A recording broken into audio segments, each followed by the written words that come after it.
窗外寒风呼啸，大雪纷飞，冰天雪地，男人却躲在帐篷内，温暖如春，舒适惬意，烤着炉火，吃着牛排，度过寒冷冬季。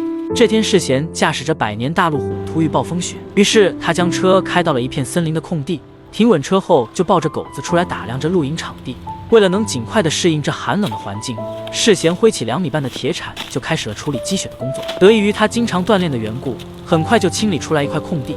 这时候的狂风还在刮，雪花也在不停地落下，世贤只能吃上一颗巧克力来补充一下能量。随后就从车上将厚重的装备脱下来，幸好这个帐篷是使用电动充气泵就能搭建出来，这样也保存了世贤同学的体力。将帐篷的位置摆正，剩下的交给气瓶。但是世贤还需要把帐篷进行固定，这样才能确保帐篷不会被呼啸的寒风吹走。昏暗的帐篷内部还需要把天窗打开，自然照明灯也是不能缺少的。接下来世贤就可以把充气床垫也一并充好气。为了能让庇护所的温度有所提升，壁炉自然是最好的选择。将壁炉组装好之后，把柴火放进壁炉内部，顺手将壁炉进行点燃。这个时候的风雪刮得更紧了，好在帐篷内部已经有了一丝的温度。接下来世贤就开始收拾各种装备，厨房用具、照明设备、刀叉碗筷、锅壶水杯应有尽有。趁着电烤炉的热量再烤上几个红薯。看着屋内的设备，他的内心也变得很安逸。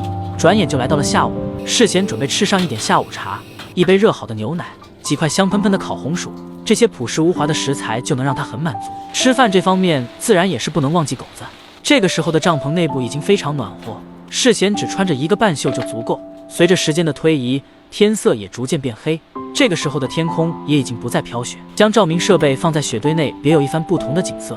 这个时候的世贤准备制作晚餐，上好的雪花牛肉放在平底锅内进行煎制，鲜嫩多汁的牛排迸发的汁水在平底锅内滋滋啦啦作响。调制1碗味增汤，将牛排切成均匀的长条。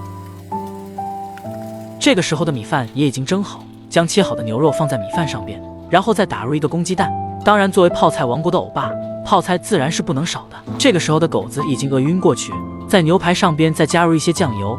接下来世贤就可以享受只属于他自己一个人的美食时光。